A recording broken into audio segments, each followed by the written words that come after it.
So now for more on this and what led to it, we are joined by Asanga Abeyagoonasekera. He is a senior fellow at the Millennium Project in Washington, D.C., and is also a Sri Lankan political analyst. He joins us from Washington. Asanga, thank you for joining us. Thank you for having me. So what is your reaction to the news of Ranil Wickremesinghe being now appointed as president of Sri Lanka? Well, he's a matured political leader. He's been prime minister for 6 times and been in politics for a long time. So right now he has 2 immediate challenges, which is to align with the protesters' demands and bring the economy into some sort of stability. So both are, I would say, considerable challenges looking at the present environment of Sri Lanka, where 70% of the population are hungry, having 1 meal a day. So then he's elected from the parliament. Again, this is the 2nd time in the Sri Lankan political history something like this has happened. Last time it was in 1993 when the president died. So he was not directly appointed by the people of the country. And, you know, it turns out, as we were saying before, that protesters, in fact, wanted him to go too. Why is he so unpopular with the public? The protesters saw him becoming the prime minister during the Rajapaksa tenure as a sort of a backdoor deal, because he had only 1 seat in the parliament and he was not elected to parliament. He came from a bonus seat. So they saw sort of like a backdoor deal done to protect the Rajapaksas. And his protesters does not want to see anything of the old regime in their sort of new movement. So what they're saying is they want a new political culture. So actually what they're requesting is elections, but elections, we are months ahead for that. So so I think to establish that political culture, as well as to bring in those, the demands of the protesters, will be very difficult, such as constitutional amendments to abolish the executive presidency is one demand. Accountability and prosecuting Rajapaksas on corruption charges. Those are the obstacles that he will have.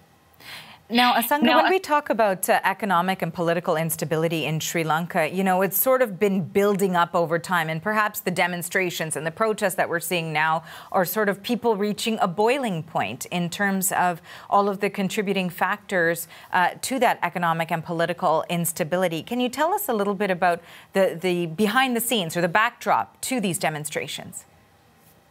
Well, clearly it was the economic factor, because the 16 deaths reported in the fuel lines, as well as the poverty, and what you see is like a serious sort of a dysfunctionality in the political system, which Rajapaksa had, an autocratic regime suppressing human rights, and multiple other concerns, trying to bring in the military to the forefront also during Gotabaya's time.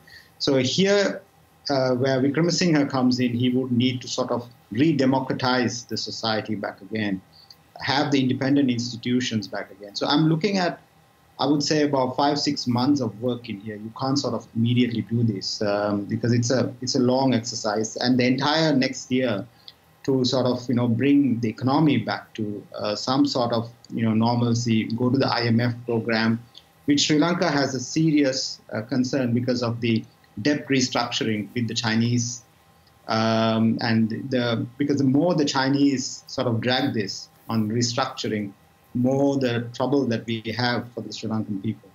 And, finally, I did want to ask you just about that, the involvement here of China and the role that it plays in all of this and the broader picture on that front. If you can give us a quick sort of contextual answer so that our viewers can get a better understanding of the role that that country plays. China is not the only issue for the economic crisis. It's one of the issues, and it's a serious factor because of the large borrowings. The infrastructure borrowings which we have taken from China has not had much return, the expected return from large borrowings, such as an empty airport, such as, there are many other infrastructure projects. So the Chinese debt restructuring is required, the assistance for the debt restructuring. So the China is not assisting Sri Lanka in this. So Sri Lanka would need sort of, get support from other nations to pressure China to assist in this regard. Because, I mean, without this, there is IMF conditionality sort of, we need to go into this IMF immediate package to sort of bring some sort of stability.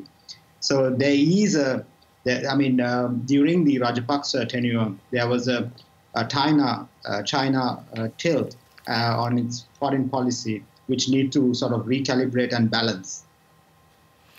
Asanga, thank you so much for joining us today and giving us a little bit of the background of what's happening right now in Sri Lanka. We appreciate your time. Thank you.